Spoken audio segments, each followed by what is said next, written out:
आपको इस वक्त लिए चलते हैं बीजेपी की प्रेस कॉन्फ्रेंस में। सिर्फ मैं 2 वाक्य पढ़ता हूं। एक वो लिखते हैं, as I wrote to you, ये सरदार पटेल लिख रहे हैं नेहरू को 6 मई 1950। As I wrote to you, I left out an account contribution which did not come from those who were concerned with the operations of the department. Otherwise, my information is that the number of contributions actually received was sufficiently large and covered others as well. अब आगे सरदार पटेल जो line लिख रहे हैं वो बहुत गंभीर है। The transactions which I referred to you are of a different nature. There is no question of charity about it.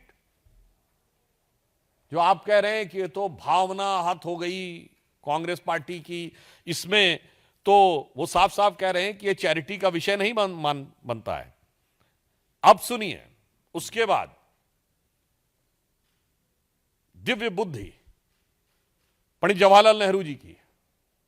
अब देखिए, इससे बहुत साफ हो जाता है कि जो आज कह रहे हैं कि स्वतंत्रता संग्राम सेनानियों का भावनात्मक लगाव था, 6 मई 1950 को यानी नेक्स्ट डे सरदार पटेल को लेटर लिखते हैं जवाहरलाल नेहरू। लास्ट लाइन क्या है उस पर गौर फरमाइएगा। As a matter of fact, the Herald is a fairly good business proposition and its preference shares and debentures are not a bad investment. I repeat, as a matter of fact, the Herald is a fairly good business proposition and its preference shares and debentures are not a bad investment. और जो मैं आपको बता रहा हूं, यह media में पूर्व में प्रकाशित हो चुका है।